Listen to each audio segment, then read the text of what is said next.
Question number 3 നോക്കാം. Which one of the following matrices can be obtained by performing elementary row transformation on 3x3 identity matrix? നമ്മളെ NCERT simple concept ആണ്.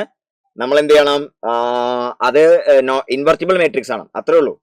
അപ്പോ invertible ആണെന്ന് ചോദിച്ചാൽ A എന്തല്ല, invertible അല്ല, not invertible. കാരണം എന്താ, റോകളും കോളങ്ങളും എല്ലാ എലമെന്റുകളും സെയിം ആണ്. പിന്നെ അതിൽ പെട്ടെന്ന് നോക്കിക്കൊണ്ട് പറയാൻ പറ്റുന്ന ഏതാ വെച്ചാൽ സി നോക്കടാ. സിയിൽ നോക്കിക്കേ, സെക്കൻഡ് കോളം എന്ന് പറഞ്ഞു കഴിഞ്ഞാല് അതായത് 2C2 എന്ന് പറയുന്നത് C1 + C3 ആണ്. 2C2 എന്ന് പറഞ്ഞാൽ C1 + C3 ആണ്, നോട്ട് ഇൻവെർട്ടിബിൾ, നോട്ട് ഇൻവെർട്ടിബിൾ. അതുപോലെ പിന്നെ പെട്ടെന്ന് പറയാൻ പറ്റുന്ന ഡി ഓപ്ഷൻ നോക്ക്. ഡി ഓപ്ഷൻ നോക്കിക്കേ, കാരണം ഫസ്റ്റ് 2 റോ ആഡ് ചെയ്താൽ തേർഡ് റോ കിട്ടും. R1 + R3 is R1 + R2 is R3, not invertible. അപ്പോൾ ബോക്സ് തന്നെ ആയിരിക്കും ആൻസർ വരുന്നുണ്ടാവുക. ബോക്സ് നമുക്ക് പെട്ടെന്ന് ഡിറ്റർമിനന്റ് ഒന്ന് ചെക്ക് ചെയ്ത് നോക്കാം.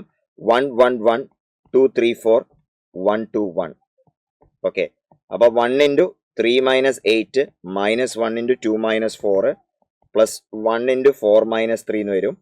സോ അത് -5 +2 പിന്നെ +1 -3 എന്ന് വരും. നോൺ സീറോ ആണ്, -2 എന്ന് വരും കേട്ടോ, -2 എന്ന് വരും. ഡിറ്റർമിനന്റ് 1 തന്നെ വരണമെന്നില്ല കേട്ടോ, 0 അല്ലാത്ത നമ്പർ വന്നാൽ മതി, വേറെ പ്രശ്നമൊന്നുമില്ല. So the answer is box. Box is the right answer.